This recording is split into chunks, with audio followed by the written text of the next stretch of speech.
राघव ने स्नेहा को अपनी बाहों में ही पकड़ा हुआ था और उन दोनों के होंठ धीरे धीरे करीब आने लगे थे। तभी अचानक गीता चिल्लाई, स्नेहा। राघव और स्नेहा को इतना करीब देख गीता के अंदर मानो आग ही लग गई थी।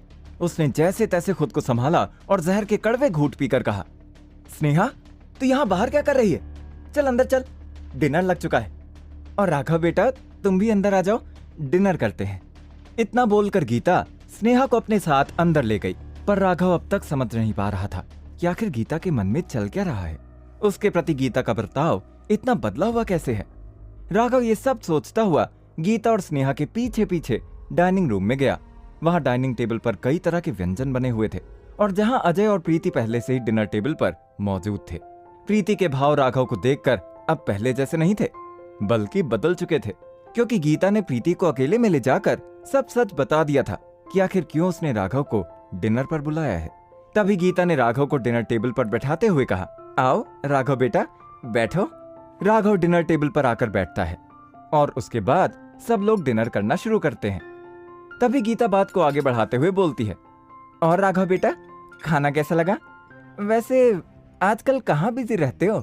खाना अच्छा है, बस कहीं नहीं, कुछ पर्सनल काम में बिजी था और अभी तो कुछ नहीं कर रहा। राघव ने खाना खाते खाते गीता की बात का जवाब देते हुए कहा। तभी गीता ने अपना उल्लू सीधा करने के लिए राघव को उनकी कंपनी में जॉब का लालच देते हुए कहा, वैसे तुम चाहो तो मैं स्नेहा के पापा से बात करके तुम्हें अपनी कंपनी में एक अच्छी जॉब दिलवा सकती हूँ। गीता की ये बात सुनकर सब लोग उसे चौंक कर देखने लगे।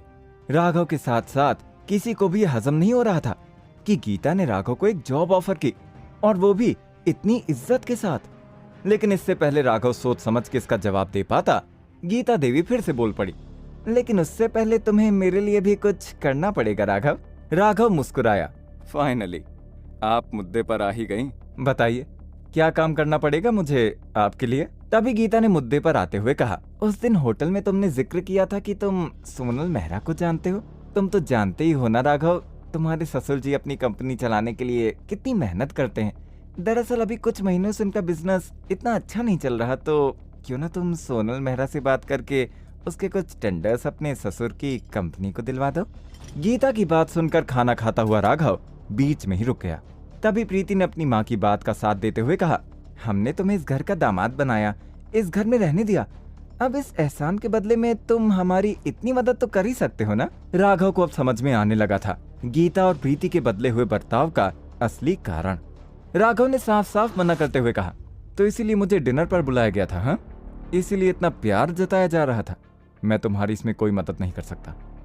प्रीति ने अपने तेवर दिखाते हुए राघव से कहा, इस घर में एक पापा ही हैं जो तुम्हारी साइड लेते हैं, तुम्हारे बारे में सोचते हैं। तुम्हारे पिता के इलाज के लिए उन्होंने तुम्हें 50 लाख रुपए दिए थे, इतनी जल्दी भूल गए तुम वो एहसान? दीदी प्लीज, उसने पैसों के बदले मेरी जान भी तो बचाई है। स्नेहा ने राघव के पक्ष में प्रीति को जवाब देते हुए कहा। तभी राघव ने खाने की प्लेट को साइड में करते हुए प्रीति की बात का मुंहतोड़ जवाब दिया, तुम लोगों ने मुझ पर कोई एहसान नहीं किया है, वैसे भी स्नेहा मेरी जिम्मेदारी है, तुम लोग नहीं। अगर तुम्हें सोनल मेहरा के साथ बिजनेस करना है तो खुद उससे जाकर बात करो। मैं यहाँ आया तो था तलाक की बात करने, लेकिन अब कोई तलाक नहीं होगा, कम से कम आने वाले 6 महीने तो बिल्कुल भी नहीं। और हाँ, ये क्या बार बार 50 लाख लगा रखा है? अब तक मुझे केवल 10 लाख रुपए मिले हैं और कुछ नहीं। राघव इतना बोलकर डिनर टेबल से उठा, उसने स्नेहा की तरफ देखकर मुस्कुराया और पलटकर वहां से चला गया। राघव की तलाक ना देने वाली बात सुनकर स्नेहा मन ही मन बहुत खुश थी, और वहीं गीता अपने सर पर हाथ रखकर बैठ गई। तभी प्रीति ने पास में बैठी गीता का हाथ पकड़ते हुए उसे दिलासा दिया, छोड़िए माँ, जाने दीजिए, वो इसी लायक है, आप उस पर खामखा अपना खून मत जलाइए। इतना सब कुछ हो जाने के बाद अजय ने चुप्पी तोड़ते हुए गीता से कहा, मेरा एक करीबी दोस्त है जिसके पिता मेहरा ग्रुप में अच्छे खासे शेयर होल्डर हैं, आप चाहें तो मैं उससे बात करके सोनल मेहरा के साथ एक मीटिंग करवा सकता हूँ। सच? तो तुमने पहले क्यों नहीं बताया? अजय की बात सुनकर गीता की आंखों में फिर से चमक आ गई और उसने उत्साहित होते हुए अजय से कहा। तभी अजय ने गीता की मदद करने का वादा किया और वहां खड़ी प्रीति अपने पति पर गर्व महसूस करने लगी। स्नेहा राघव को तलाक नहीं देना चाहती थी, पर उसे उसकी बात रखने का किसी ने मौका ही नहीं दिया। सब लोग सिर्फ अपनी मर्जी स्नेहा पर थोप रहे थे। ये देख स्नेहा वहां से उठकर अपने रूम में चली गई। राघव अपने घर वापस आ गया था। रात काफी हो चुकी थी। वो कमरे में जाकर उस मिस्ट्री बॉक्स को देखना चाहता था, लेकिन उसने देखा कि स्नेहा की बहन ईशा उस कमरे में सो रही थी, इसलिए राघव को इस वक्त अपने रूम में जाना ठीक नहीं लगा। वो हॉल में आकर बैठ गया और उस छोटे से मिस्ट्री बॉक्स के बारे में सोचने लगा। आखिर वो बॉक्स मेरे यहाँ किसने रखा? क्या है उसके अंदर? ये सोचते सोचते राघव की आंख लग गई। राघव अभी सोया ही था कि अचानक ही उसके घर के दरवाजे पर एक दस्तक हुई। इतनी रात को मेरे घर पर कौन आया होगा? देखता हूँ बाहर जाकर। वो दरवाजे तक जाने के लिए आधी नींद से उठ गया। वो अभी दरवाजे पर पहुंच ही रहा था कि दस्तक तेज होने लग गई। ऐसा लग रहा था मानो कोई आदमी उसके घर का दरवाजा तोड़ने पर आमादा है। राघव को लगा इसकी वजह से घर में सोए उसके पापा और ईशा दोनों की नींद खुल जाएगी, इसलिए उसने झटके से दरवाजा खोला और बोला, अरे 2 मिनट सब्र तो करो, इतनी भी क्या जल्दी है?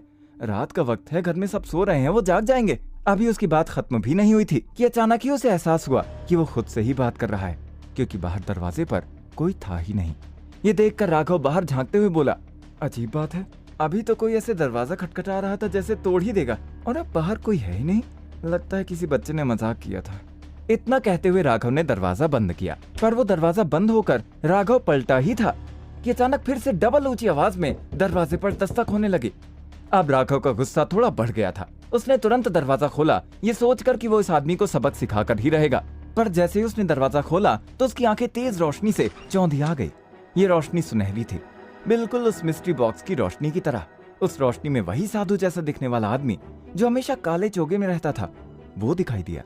उसका चेहरा राघव को आज भी नहीं दिख रहा था। उसे देखकर राघव मानो बुत बन गया था। उस आदमी ने राघव से कहा, राघव, पूर्णिमा के चांद पर खून के छींटे हैं, मतलब खतरा आ रहा है तुम पर और तुमसे जुड़े हर शख्स पर। तुम्हें अपनी शक्तियों को पूरी तरह से जागृत करना होगा, जल्दी ही। इस पर राघव ने कहा, खतरा? कैसा खतरा? और तुम हो कौन? कौन सी शक्ति की बात कर रहे हो तुम? कैसे करूं मैं अपनी शक्तियों को जागृत? राघव उठो, उठो राघव, सुबह हो गई है, तुम हॉल में क्यों सो गए? उठो। राघव को अपने सवालों का जवाब मिलता इससे पहले उसके पिता ने उसे उठा दिया। सुरेश ने कहा, तुम नींद में क्या बड़बड़ा रहे थे और तुम ऐसे पसीने में भीगे हो? चेहरे पर घबराहट है, कोई बुरा सपना देखा क्या? राघव बोला, हाँ ऐसा ही कुछ है। राघव उठा और चाय बनाने चला गया। अपने पापा की बात से राघव को एहसास हुआ था कि उसने ये एक सपना ही देखा था। चाय का कप लेकर राघव और उसके पिता बैठे ही थे कि अचानक घर की घंटी बजी। राघव ने दरवाजा खोला तो सामने सोनल मेहरा खड़ी थी। लाल रंग की साड़ी में सोनल बड़ी खूबसूरत लग रही थी। राघव जब एक टक उसे ताक रहा था तब सोनल की आवाज से उसका ध्यान टूटा। Good morning. सॉरी इतनी सुबह तुम्हें बिना बताए आ गई। वो एक्चुअली राघव मेरी एक दोस्त है मोनिका, उसकी तबीयत ठीक नहीं है, आज मैं उससे मिलने जा रही हूँ। मैं चाहती हूँ तुम एक बार उससे मिल लो, चेकअप करके देख लो कि दिक्कत क्या है। सोनल जानती थी कि राघव एक खुददार आदमी है और फार्मेसी खोलने के लिए उसे पैसों की जरूरत पड़ेगी, इसीलिए वो उसे अपनी दोस्त का इलाज कराने के लिए ले गई, जिससे राघव को पैसे भी मिल जाएंगे और मोनिका का इलाज भी हो जाएगा। सोनल ने मोनिका को फोन करके बताया था कि वो किसी को अपने साथ लेकर आ रही है, जिससे वो सेकंड कंसल्टेशन ले सकती है। जैसे ही राघव और सोनल उसकी दोस्त मोनिका के घर जाते हैं, राघव देखता है मोनिका की उम्र लगभग सोनल जितनी ही थी, लेकिन उसके चेहरे पर बड़े बड़े फोड़े होने की वजह से उसकी उम्र कहीं ज्यादा लग रही थी। इस समय मोनिका अकेली थी। उसके मॉम डैड किसी काम से देर से बाहर गए हुए थे और बहन उसकी दवाइयां लेने मेडिकल स्टोर।